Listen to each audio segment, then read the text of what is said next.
So acting. Acting. So really acting though, because We knew this would happen. We were like, it's gonna go great off camera. As soon as it starts rolling, we're gonna be like, so. I don't know how to speak anymore. Yeah. no, but seriously though, because I haven't said to you yet, and I've been saving it since I've seen you this morning, having seen season 2 now of your show Euphoria with our friend Sam Levinson, the brilliant creator, showrunner, director extraordinaire that he is, and your incredible cast. But I just do want to start making you very uncomfortable and say that it is kind of one of the most remarkable things I've seen an actor do of recent memory, because of its rawness, because of its agony, because of its unflinching vulnerability and access to a woundedness and a kind of universal soul cry for meaning that you seem to just have an access. How? Well, thank you. No, but I mean that. That means the world. I really, really appreciate that. But like, it's kind of wild, man, and I know it's hard to receive those things, and because you just do what you do. But for me to witness it, especially, I think it was episode 5. What's the name of the episode? Stand like a hummingbird. Yeah, stand still like a hummingbird. Stand still like a hummingbird. Yeah. Where did you put it? Where'd you put my pills, Mom? Where did you put it? Get out of my way. Get out of my way. I'm calling the police. No, you can't. You can't do that. You will not attack me in my own home. I want your own home. It is one of the most relentless episodes of television, like emotionally relentless episodes of television I've ever seen. And we love you so much in the show, just as a character, and to see you being, and I know you, I'm starting to get to know you better and better, but to have access to that kind of awfulness. Yeah, I know. And the damage and the pain, and to make it so human. And I'm not asking a question yet, and I don't know how to ask a question about it. And it's going to be 30 minutes of just praising you, and that's fun for me and for all of us, not for you. But yeah, I'm like, I don't know how to. No, but I'm gonna take them. Yeah, well, yeah, but that's another thing we can get into. Yeah. But Taking compliments? yeah, actors taking compliments. Welcome back to Actors Taking Compliments with Zendaya and Andrew. No, but for real though, so how did you sustain access to that agony, access to that rage, access to that yearning? For the whole series, but particularly that relentless episode, like how did you do that? Let's just really go right to it, right? Let's it's like the thing I'm interested in. But I want to say thank you because I've obviously been a fan of your work for a long time, and hearing, I think, compliments from people that you admire and people whose work that you respect, and it means so much, well, so thank you for that. Well, I'm flattered that it's meaningful to Yes, you. no, it is. But it's tough, and I thought what was actually quite sweet was when that episode did air, I did get a lot of messages from people checking in on me, which I really appreciate. That makes me want to cry a little bit. It's like... It was very kind and heartwarming in that way, that people were looking out. I think there was a lot of actors that were like, "Are you good?" And I was like, "Yeah, I'm good, I'm good." It didn't feel like there was any acting. It felt like you were living through something in such an authentic way, so... I don't know, it's hard to say that there's any specific process for that, right? I feel like when it comes to Rue, at least for me, my experience with her is I've had the privilege of playing her for a while, right? So I've had the luxury of living in her skin for a bit, and the closeness that I share with Sam, who you spoke of, is a huge part of that, because I think Rue is very much based on him as a teenager, and I think a lot of the pain that he went through, and now him being able to turn it into something quite beautiful and express it through Rue. So Rue has become kind of like an amalgamation of my experiences, his experiences, and our collective pain, and seeing through the eyes of an addict, and trying to always kind of, I think the approach was to try to approach it as human as possible without ever shying away from the devastation and the ugliness of what that can create. And also because it's not just about Rue, right? That whole kind of opening, it's about an entire family and friends and loved ones that are affected by that pain as well. And you have to show that, and you have to go there. And I had actually been very afraid to shoot that episode, because it had been an episode that that's why I was having a hard time remembering the name of the episode, because we just always called it the Rue Run. So, it had been written for like a while before the pandemic, and so I was kind of dreading having to do it. I was very scared to tackle that. And also knowing that on top of just kind of this massive blowout where the pain is coming to a head and getting to a point where you can't hide it anymore. Yeah. And then on top of that, she's going through withdrawal. So that's like a whole nother physical thing and aspect to kind of keep inside your brain while also trying to like understand everything else that's happening. What was cool basically is Sam lit the whole house. So we usually with Euphoria, it's like things are very structured shots, right? And to try to give the show that feels very chaotic, some type of structure, a lot of dollies and a lot of calculated kind of camera movements. For that, it was all Marcel, our incredible cinematographer, Marcel Rev. He was, had it on his shoulder the whole time and was moving with me. And I think it becomes like a dance, when you have that camera operator that understands. How long were those takes? Till the mag went out. So, Because you shoot on film. Yeah. Which is, that is very specific film stock that you guys use as well. Yeah, That's- Exochrome. Yeah, That which they is made for us. so beautiful. So and crazy. enhances everything and just kind of gives it a hue of beauty and sadness and tenderness. I was going to ask you, like, did you say, we're doing my close-up first? No. It's like, No, I don't give a shit about the crap about the dolly. There was no kind of structure because there couldn't be. There had to be a level of volatility and unpredictability to her mood and where it was going to go. So we just started from the beginning. And they said, listen, you can break whatever you want. We made it so it's safe to break and throw whatever you want.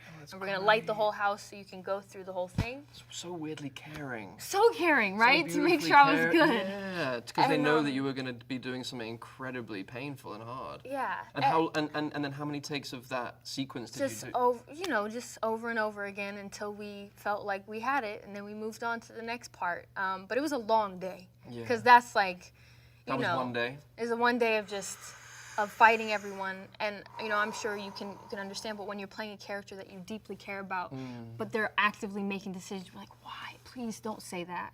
Don't do that. And then on top of that, you as a person with your fellow actors, you love them, you care about them. You don't want to say these things to other. I know, no, but you don't want to hurt somebody else. You don't want to hurt someone. You don't want to say something to someone that hurts them. That's not the kind of person I feel like I am. Yeah, it's a shame, Mom. My dad's dead. Kind of keeps you from admitting what a shit fucking mother you are.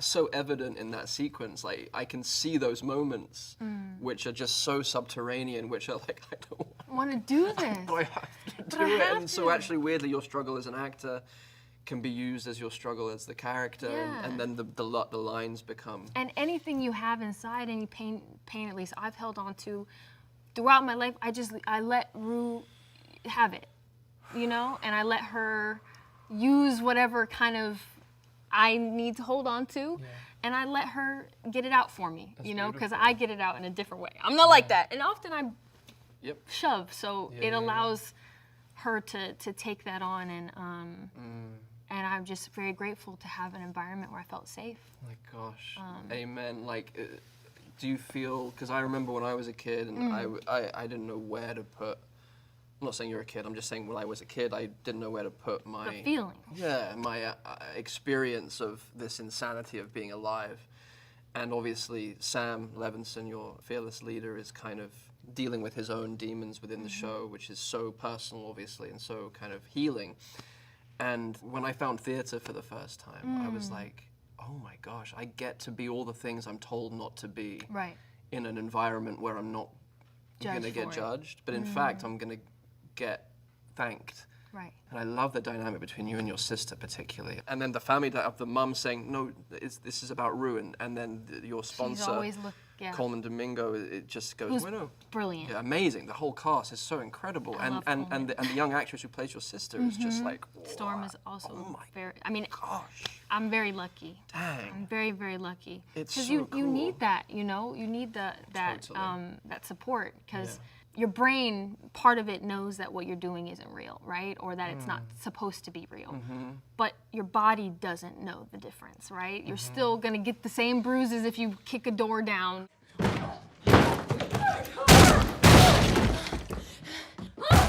What the fuck else am I supposed to do, huh? have a great acting teacher who was basically like, well, it has to be healing. If it isn't healing, then we're not doing it right. And it's about pitching it up, as you said, and pitching it out. Right. And also it does become of service. Like I watched that and I got a lot of healing for the experiences I've had with the addicts in my life. And right? that's the point That's of what we do. That's everything. You know what I'm saying? If you can find a way to heal through it and hopefully heal someone else through it, that is like, that's it. that's the purpose of it. Thank you, brother. Thank you for your understanding. Thank you for sparing me.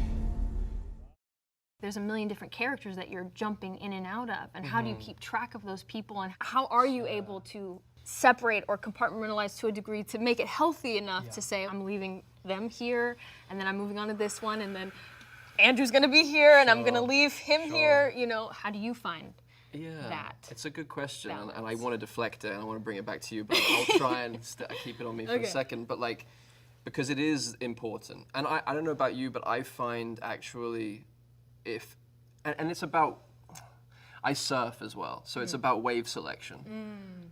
It's actually like, okay, is this wave mine or is this wave that guy's or that girl's or that person's? Like, no, I'm gonna let that one pass. And when I started out acting, it was like, I'll just take them out. Yeah, right. I just want to act. I did like the first thing I did was a Doritos commercial in Spain, and I thought I was done. I'd made it. I made like $2,000 for 2 days of work. And I was like, that's like, my life is set up. Like showing my father the pay stub, going, I don't need to work at Starbucks for the next week. love kind of it. thing. But then we get, I think both you and I have gotten to a very privileged position where we get to decide and we get to have agency and choose. And I think it's really, I find it important for myself to go, well, what am I called to? What am I actually, do I have a choice in this? Right. If I'm like, oh my God, I have to do I have this. to do it. It's that fear, there are two types of fear. It's like one type of fear is that fear that says, oh, don't go there, which means a bus is coming. And the other fear is the kind of fear that says, oh no, I have to go there. Because You're gonna get hit by the right bus. if that makes sense, right. So It's for a me, good bus. it's like a spiritual bus, but you think you're gonna get Right. trounced by it, but actually it's gonna enhance your life and expand you, and you're gonna, And that's such a scary feeling.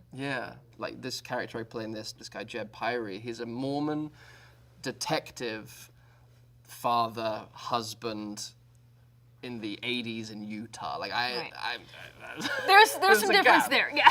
There's a distance, and but that excites me as well. And I'm like, well, so where does that Mormon detective live Inside of in me? Right. And how can I live as him authentically? And how and what parts of myself need healing? She's in so much pain, Bishop. And all the pain she's in, what do I do? the average person would look at me and say, well, what the hell do they have in common with this character, right? With Rue. Sure. And, But on that, don't you think that empathic imagination is the job? Yes.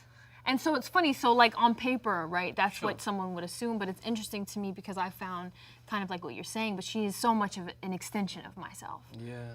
I don't know, a few things different in our life, or, wired a different way, whatever it is, and that's me also. But from the grace of God go I. Yeah. That and kind of like thing where it's like, and that's the beauty of what we do as actors, is we can look at any human being in any room and go, there's part of me in I that. could end up there, I could end up here, I Yeah. could end up, and that's the kind of the universal thing. Of what Empathy. yeah, exactly. Yeah, that idea that, we're all people trying to survive life and figure it out, and we don't know what we're doing, And I think with Rue, which I appreciated so much about when I first kind of went in to meet Sam, is he said to me that I was on this board, this dream board that he had made for Rue, and I was like, no, I just didn't think that was true, because up until that point, I was like, I've never really done anything to show that I could do what you're asking me to do.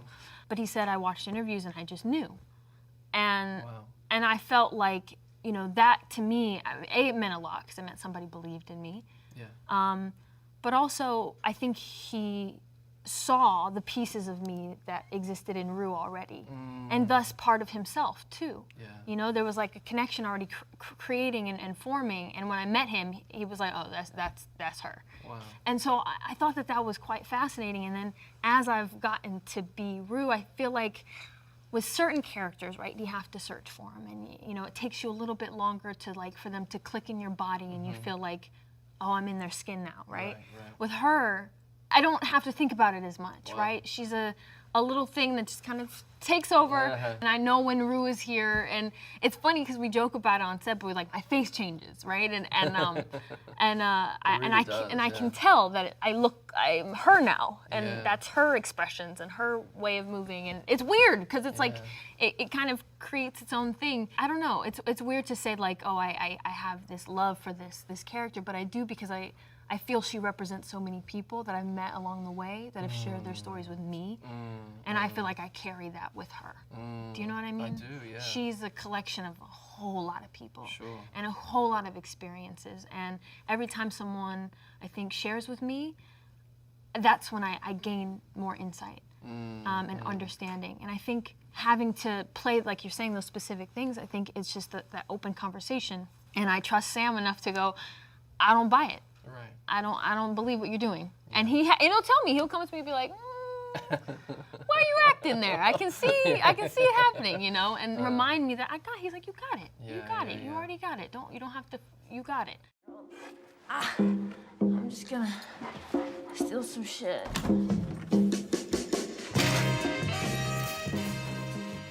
Tell me about the memes, because guys, I noticed this. Like, you know, but like every Sunday though, like Euphoria became like the meme of the thing. Every like, it how was was like that? Euphoria Sundays. It became like a sporting event. Yeah. It was interesting because I think it's hilarious. I think so many people. I was like, wow, you guys are so creative. I also was a little concerned because I was like, are you guys watching the episode? Because how are you typing and staying on time with the episode at the same time? Pay attention. Oh no, but no, it was cool in the sense that like there's a collective, right? It's people coming together and being able to like enjoy something together and like talk about something together, have discourse together, which is cool. But also I got really nervous too because we were still like in the middle of editing while things were coming out. So while episode 5 was coming out, I was literally in the studio rewriting a version of I'm Tired with Lab to put in That the. song is so beautiful. By Thank the way. you Oh so my much. gosh. To put in the finale. So we were like, that's what we were doing while that was happening. So we're still editing, so we're still inside of it. So it wasn't like a big separation. Oh, that's tricky. Yeah. It's like reading reviews when you're doing a play or something. Yeah, or because like, you're still you're doing still it. making it. Yeah. you're You still- don't want it to influence. You want it to remain pure. Exactly. And That song is so gorgeous. Thank man. you so It's much. beautiful. Lab is very, very talented, very special. And also, like, I'm very protective over Rue. And also, like I said, because of all the people that she represents. Totally. And so I know that sometimes maybe the world won't be as kind to her as I am. And that's hard for me, you know? So I'm like, just love her though. But just wait. Like, you know, just wait till we get to the episode we're working on right now. Like, just hold on to this. Oh God. Just it's hold a on mind, to it's a yeah. mind fudge. So again, balance, balance, right? With yeah, everything. yeah. So it was a lot of fun, but it was also very, you know, nerve-wracking. Okay, so I'm gonna flip it back to you. Okay. Because I am very interested in your process, right? Okay. Because I'm trying to, maybe my memory deceives me, but I want to say we were on set for Spider-Man. I kept forgetting that you were English because you spoke in your American accent the whole time. Yeah. And I was like, oh shit, he is. Oh sugar. Oh snap. he is oh dang. Oh, okay. darn. Darn it. Oh fudge. Fudge-sicles, you know? Okay, let's pick one target. Right. And we take them off the board one at a time. Now you got it. Okay, Peter 1, Peter 2. Peter 2. Peter 3. Peter 3. I don't know your connections to your characters and how much you stay in them or step out of them, but I'm sure there's a process from when you see them on a paper, you know, and you visualize and you start again, like, how do you feel that they come into you? Do you feel like you find them? Do you feel like it's a mixture of both? I find it's different every time. Right. I feel like it's first day of school every single time. Right. And I feel like I start from scratch. And I feel like every single time I'm jumping off the side of a cliff. Right. It never feels safe. And if it feels safe, I'm a bit concerned. Right. And that I think is the bus analogy as Right. well. A It's little bit like, of fear is good. Yeah, oh, a lot of Yeah. a lot of fear and doubt is kind of become a friend. Yeah. It's had to become Comforting. A friend. Yeah, strangely. It's like, oh, here you are. Come on, buddy. We're still going to go back into rehearsal, even though we would rather throw ourselves in the river. Right. Like, we're still going to carry on. But yeah, I mean, with an accent, for me, it's like I just don't want to confuse my body, and I don't want to confuse someone else's system. Right. You know what I mean? Like Okay, I just want to. It's just simpler. It's easier. It's easier, and like Right. the musculature stays warm in that way. I find it fun because Right. it's kind of like a more technical. I mean, like the creative choices are the creative choices. Right. And I'm so indecisive as well. Like when I'm like redoing my kitchen right now, and I'm like, oh my god, I love this tile, but this tile is like, and it takes me like a year to Yeah. figure it. Like I don't. Anyway, so with the creative choices, they take moments for me to figure out. But then I love having something solid to hold on to in a process that is so intangible, Right. like what we were talking about. So actually, an accent and a voice and a physicality, some like hooks and places where I can hang my hat Right. that will ground me, that can be kind of triggers to get back Right. into Right. the Back character into it. actually. Yeah. When you feel like you're. Yeah, or like a piece of costume, or like a rhythm, or if I'm doing like an animal study as a physicality. Right. Like I'm looking for the forgotten aspects of myself Right. that I can activate. And I need you to get Morris to bring the print kit. And a video camera. I need you both to record every single corner in that house. What drew me into it was, I think, the step-by-step, moment-by-moment process of a kind of psychological breakdown. Right. Like kind of a belief system crumbling.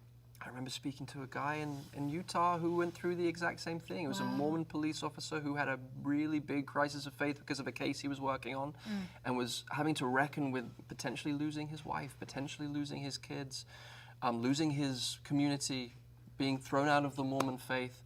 And suddenly this character became like flesh and bones and cells and dreams and longings and a heart and ancestry. Suddenly it was like, oh my God, the tangible. I universe can just feel is it. tangible.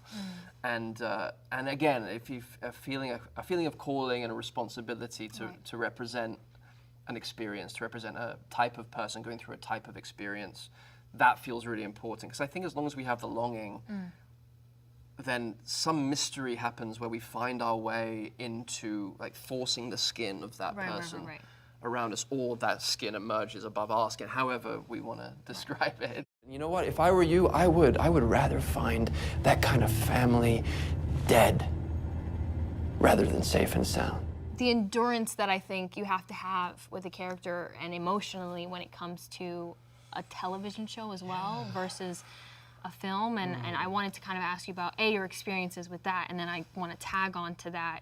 Again, when you're dealing with, I think, the subject matter of your show, I mean, it's so heavy, right? And painful and delicate, you know?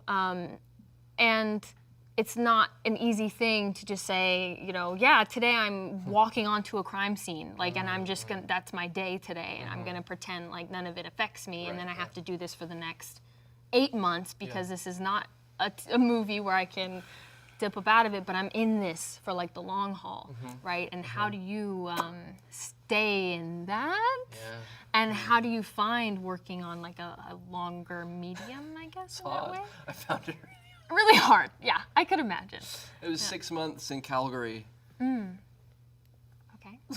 I mean, Got it. and there was like beautiful mountains and lakes and really good restaurants in the city. There's a place called the Repsol Center, which I went most days off, which had a cold plunge and a steam room. Nice. And a great gym. Shout out to the Repsol Center. Love you guys. Miss you guys so much. Repsol for You guys life. are great. Repsol for life. But for real, they're Repsol for life. Yeah, they helped get you through it, clearly. They really did. Yeah. Yeah, Dustin Lance Black, who created the show and adapted the John Krakauer nonfiction book from, for the last 10 years. It's a real passion project for him. He's an ex-Mormon himself, Dustin, and he, you know, it's very, very personal for him. And that helps when you have someone at the helm who, like Sam Levinson, like that it's so personal. It's such a passion project. It kind of like it trickles down to the rest of the ensemble and the rest of the crew. So we had a great group of actors, and Daisy Edgar-Jones and Wyatt Russell and Sam Worthington and Denise Goff, just an amazing actors, and I think we were all on location together, and I think that's always fun when you have a bunch of actors who are kind of taken out of their day-to-day and you're figuring out a new city together and riding around on those bird scooters and like trying to find like the best ribs in Calgary and not get COVID. It's like it becomes a game, but it's heavy. It's like the universe and the world that my character had to be dipped in and stay in and explore and not flinch away from, in pursuit of truth, in pursuit of doing right by this horrendous act of violence that took a mother and a young child. And like, I think that is the thing that kept this character connected. That was the North Star and the light at the end of the tunnel. So for me, it was like, well, I have no choice. It's one of those things, I have to go there. I have to stay in it. I have to go there. But he's actually struggling with the same thing of like, how do I keep this toxicity away from my family, away from my kids, away from my own being, away from my own soul? How do I stay clean? How do I not lose myself in this dark, seedy underworld, this kind of hellscape? Because it's a hellscape. Like he's dealing with evil, and I think that is a remarkably powerful force when you're just faced with kind of abstract, intangible evil that you're attempting to wrangle and to snuff out. It's like dealing with the Nazi regime or something like that. So it was painful. It was really, really painful and hard. And the Repsol Center just cured all of it. Shout out again. You get a lot of love. I gotta go. Recommended by everyone in Calgary. If you're shooting in Calgary, you got to hit up Repsol. But it was not fun a lot of the time. My guess is that Sam's army, they consider themselves totally devout, willing to give up their lives for their beliefs, and their own sons included in their sacrifice. Sometimes I'm like, I'm an actor, and I look at myself, I'm like, what a ridiculous job. I have the coolest job. I love my job so much. But sometimes you're just like, I dress up for a living, and I do, and I'm like, and I don't want to take myself too seriously because I feel like there's people who do far more important things than I do. Yeah, my brother's a lung doctor, for crying out loud. Like, exactly, come on, I can pretend to be one, but I can't actually, So within that is, finding purpose in what you do. Yeah. And why do I love this so much? And I think that what I found is what you're talking about in that sense of like, is this understanding of like a collective empathy and an understanding of someone else's life and experience and live, and as corny as it is, but walking a mile in their shoes, like that whole thing is so deeply important. It's also important to feel seen in that way, because what I found through Euphoria is it gave people the tools to communicate feelings that they didn't have the ability to express or say, and say, hey, I don't know how to tell you, but this is how I'm feeling, or this is what I'm going through. Can you watch this with me? Or let's watch this together. Beautiful. Like we talk about Spider-Man, but the amount of joy that brought people is like so cool. Like to see you guys have that moment together was special, but then also made people happy. I think that's really cool. And also like, it's about brotherhood. Yeah. And I love the idea that maybe Tom's Peter would have suffered the same fate as Andrew's Peter if Andrew hadn't have somehow come into that universe and learned from the mistakes of the past and made sure that my younger brother and his love didn't have the same fate. That's kind of cosmically. It's so cool. It's awesome. It's so cool. I remember when I read that, I was like, yeah, it's really. It made me very happy. And that was fun I loved shooting that with you so much. It wasn't that like our first thing? I mean, it was like, yeah, absolutely. And like, hi, I met you yesterday. Thanks for catching me. How are you? You good? Okay, you have to cry? Sorry. It was pretty intense. It went like that, and then suddenly we were kind of done. And it was this huge moment that we just did like a few takes of. And that but I guess it was good to get the more emotional stuff out of the way, because the rest of the time was just just giddy, us joyful. we were just having a good old being time. so dumb. Yeah. I don't want to brag, but I will. I was in the Avengers. The Avengers. Yeah. That's great. Thank you. What is that? What was really funny, I think, about it is like Tom was so nervous about you guys coming in. So wild So to me. He nervous. never let anything onto us. Yeah. Pull those pants down. Yeah. Get those calves under under wraps. control. Yeah. That thing, crazy forearms. Inside jokes. Boy, what's that from? What's that from? I forget what It that was a from. Toby one, and he was like, "This is crazy," because he was trying to pull up the thing. It was just Crazy forearms. So that reminded me of this. Anyway. Good joke bank you got Yeah. there. in that noggin of yours. They stay with us. Yeah. We use them a lot. Damn, Yeah, that's we use really them good. a lot. But he was so nervous, and because he was like, I don't want to step on anyone's toes, and I don't want anybody to feel like I just We want. were like that. Me and Toby were like that. We were like, we don't want to step on Tom's. Like, this is Tom's movie. It's your guys' movie, and it was like, if we can help, again, just to serve and be of service. But it's so funny because he never let any. He just seemed so. But that's so sweet that you guys were there. That's for why we that were there. First So he was rehearsal. like, can you guys come with me? So, but because you guys were like, I guess we're gonna come and hang out with you guys Yeah. for rehearsal. I'm like, what are these guys doing? Yeah, because at rehearsal, we didn't really have very many lines. We were just like, we were there for emotional support. Sweet. Very sweet. But with that being said, I think, we were like, I think they don't know how much like fun we like to have when we're doing this job. Yeah, like yeah, this yeah. is like we have fun, Yeah. and it was nice that you guys just like It became very fell evident right very into quickly. the crew. It was such a fun experience. I was like pissing myself laughing, but I was dying. You guys had me dying, like crying, laughing in between takes all the time. It's And so silly. how cool is that? It's the best. You We are know? very lucky, and then my brother's saving lives in England. Right. Here we are. My brother's treating COVID patients as we speak. And Yeah. I'm wearing a lovely jacket, talking about Spider-Man. No. But then he goes home and he watches Spider-Man with his boys. You know what I mean? Yeah. It's like. Oh no, I'm just trying to justify my existence. Right? Now. Now I'm feeling bad about my life. I have some things to ask you. What's that? I'm like, we love talking, and I'm like, shit, I have to ask him something that I do really want the answer to. Next week on Zendaya and Andrew at the Repsol Center, we will be. We'll have visitors from the Repsol Center. Yeah, we'll have testimony. Live testimonies. Repsol Center.